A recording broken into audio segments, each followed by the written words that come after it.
বোনের বাড়িতে আসবো বলে রাত্রেবেলা আমি আর দাদাভাই একসাথে বেরিয়ে পড়েছি বোনের বাড়িতে শিবরাত্রিতে। মানে বিশাল বড় অষ্টপ্রহর নাম কীর্তন হয় আর কি, বিশাল বড় করে অনুষ্ঠানটা হয়। তো দেখো চলে এসেছি, আর ট্রেন থেকে নামার পরে দেখতে পাচ্ছি যে শিবের এরকমভাবে পুজো হয়েছে প্ল্যাটফর্মে, কি ভালো লাগছে দেখে, এত সুন্দর করে সাজিয়েছে জায়গাটাকে। শিবরাত্রিরে মানে পুজো হয়েছে আর কি, খুব সুন্দর করে। আর ট্রেন দেখো ফাঁকা, আমরা নেমে পড়েছি। তো এবার বোনের বাড়িতে চলে আসলাম, দেখো ওর বাড়ি পুরো সাজিয়েছে একদম লাইট দিয়ে। আর ভেতরে তো নাম কীর্তন শুরু হয়ে গেছে, এটা হচ্ছে অষ্টপ্রহর নাম কীর্তন হয়। আর এখানে পাশে আবার কালী পুজোও ছিল আর কি, তো একই দিনেই দুটো পড়েছে। যাই হোক, আমরা আস্তে ধীরে করে এবার ভেতরে গেলাম। অষ্টপ্রহর মানে মানে সেই সকাল থেকে শুরু হয়েছে, সারা রাত হবে। আর বোন পেছনের মানে দিক থেকে এসছে, সামনে দিয়ে আমরা ঢুকতে পারছি না। তা আসা মাত্রই বললাম চা বসাতে, ও চা বসিয়ে দিল। তা চা বিস্কুট এগুলো তো খাওয়া হলো। আর প্রচুর প্রচুর নাম কীর্তন হচ্ছে জোরে জোরে আর কি। ওই যে বললাম আমরা প্রচুর ভিড়, নিচে যাওয়াও যাচ্ছে না, পেছন গেট দিয়ে আমরা এসছি আর কি। তারপরে একটু চাটা খেয়ে নিলাম, বসে গল্প গুজব করা। যা এই অষ্টপ্রহরীর নাম কীর্তনটা শুনতে খুব ভালোও লাগে। তো নাম কীর্তন নিচে হচ্ছে, আমরা একটু বসে আগে একটু চা বিস্কুটটা খেয়ে নিলাম। তারপরেই খাবারের জন্য ডাকছে, কিছুক্ষণ বসে অনেকক্ষণ গল্প টল্প করার পরে ছাদে চলে আসলাম। তো এইখানে দেখো সব রাত্রেবেলায় সবজি সব কেটে মানে বানিয়ে রেখেছে বলে ওরা, কেটে রেখেছে আর কি, যাতে ভোরবেলা থেকে রান্না হবে আর কি। সব কিছু, প্রচুর লোকের নিমন্ত্রণ পরের দিনকার। তো আগের দিনকার যদি এগুলো না কেটে রাখে তাহলে হয় না আর কি। আর এখানে কেউ কিছু ধরতে পারবো না আমরা, এরাই যারা আসবে কীর্তন করবে তারাই সব কিছু রান্না করবে। তো জায়গায় জায়গায় এটা ওটা সেটা বানিয়ে রেখেছে, দেখো কত কিছু। এখানেও মানে কিছু একটা রাত্রে করে রেখেছে আর কি, সকালবেলা সেটা রান্না হবে, সব রেডি করে রেখেছে। আর আমরা প্রসাদ খেতে চলে আসলাম আর কি। এত সুন্দর রান্নাবান্নাগুলো হয় কি বলবো। তো সব গোছানো রয়েছে, অনেক অনেক লোক আসবে আর কি পরের দিনকার, সব নিমন্ত্রিত রয়েছে। আর নাম কীর্তন ওই যে বললাম অষ্টপ্রহর, মানে সারা রাত নাম কীর্তন হবে, একবারের জন্য এই নাম কীর্তন বন্ধ হয় না আর কি। তো আমি তো সেগুলোই দাঁড়িয়ে দাঁড়িয়ে দেখছিলাম, কত সবজি কেটে রেখেছে। আর এখানে অনেকেই খাওয়া দাওয়া কমপ্লিট করা হয়ে গেছে, তো আমাদেরকে বারবার বলছে যে চলে আসো। তো রাতের খাবারের মেনু হচ্ছে এই দেখো, খিচুড়ি আর আলুর দম।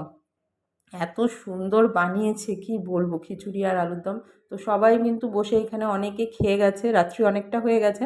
তা লাস্ট আমরাই ছিলাম মনে হয় বাকি, তা ওরাই খেতে দেবে আর কি, আমাদেরকে কিছু এখানে হাত দিতেও হয় না আর কি। এই বৈষ্ণবরাই সব কিছু করে, তো ওদের কোনো কিছুতে আমরা হাত দিতে পারবো না। তো মাও রয়েছে, সবাই একসাথে আমরা বললাম চলো খাওয়া দাওয়াটা সেরে নিই, কারণ ওরা তো আবার শোবে রাত্রিবেলা, একটু ভোরবেলা উঠে আবার এত কাজ করবে। তো দেখো গরম গরম একদম পাতলা খিচুড়ি, মানে এত টেস্টফুল হয়েছে কি বলবো। তার সাথে আলুর দমটা, সত্যি নিরামিষ রান্নাও যে কত সুন্দর হয় না খেলে বোঝাই যায় না। তো একদম হাতাটা দেখেছো, গাব্বু হাতা করে দিচ্ছে। আমি বললাম অত কিন্তু দিও না, আমাদের একদম অল্প অল্প দাও, কেননা কিছুক্ষণ আগে চা বিস্কুট টিস্কুট খেলাম তো, পেটটা ভরা। কিন্তু খেয়ে দারুণ লাগলো। আর ওদিকে আবার ভাই আবার ফোন করেছে, ভিডিও কলে কথা হচ্ছে ভাইয়ের সাথে। তা যাই হোক, বসে কিন্তু আরাম করে আমরা খাবারগুলো খুব মহা আনন্দেই প্রসাদটা পেলাম। তো বেশ ভালোই লাগলো গরম গরম খিচুড়ি দিয়ে আলুর দম দিয়ে খেতে। আর মানে ওদিকে তো নিচে নাম কীর্তন খুব জোরে জোরে হয়েই চলেছে। সবাই আসতে পারেনি, ছোটো বোন, তার ছেলের রয়েছে পরীক্ষা, সবই মানে আমার ভাইয়ের মেয়েরও পরীক্ষা। তো আগের দিন রাত্রেবেলা সবার আসার কথা ছিল, সবাই তাই আসতে পারেনি, আমরাই ছিলাম। আজ পরের দিনকার সবাই আসবে। তো খাওয়া দাওয়া সেরে এবার ভাবলাম যে একটুখানি নাম কীর্তনও শোনা দরকার, তাই না? তো সবাই মিলে গিয়ে বসলাম নাম কীর্তন শুনতে। এই যে দেখো, আমার মা, আমার বোন, আমি, তো সবাই মিলে গিয়ে একটু নাম কীর্তন শুনলাম। এই নাম কীর্তন একদমই বন্ধ করা যায় না আর কি, সারা রাত চলতে থাকবে। ভোরবেলায় তারপরে নগর কীর্তন হয়ে তারপরে বন্ধ হয়। নগর কীর্তন বলতে বাইরে বেরোয় এই কীর্তনটা। ভোরবেলা যখন হবে সবাই মিলে এরা পুরো মানে ঘুরবে আর কি, কীর্তন করে এসে তারপরে গিয়ে বন্ধ হবে। আমি তো অবাক হয়ে যাই, সারা রাত একভাবে বসে এরা কি সুন্দরভাবে কীর্তন করে যাচ্ছে ঠাকুরের নাম। সত্যি ঠাকুর না থাকলে এগুলো হওয়াও সম্ভব না। তো দাদাভাই এসেও একটু বসেছে, বললো আমিও একটু শুনি। বলছি বসে পড়ো। আমরা সব ছাদেই সিঁড়ির মানে সিঁড়ির মধ্যে আর কি সবাই লাইন দিয়ে বসে পড়েছি, নিচে আর জায়গা নেই বলে। আজ মানে পরের দিন তো আরও হবে। আমার বোনকে দেখো কপালে একদম তিলক ঠিলক লাগিয়ে বসে আছে একদম মানে বৈষ্ণব সেজে নিয়েছে ও। তা যাই হোক, পরের দিনকার আরও লোক হবে, আরও অনেক রকম কিছু হবে। মাও রয়েছে এখানে, সবাই মিলে অনেক রাত্রি অবধি আমরা ঠাকুরের নাম কীর্তন কিন্তু এখানে শুনলাম। ভালোই লাগলো বেশ।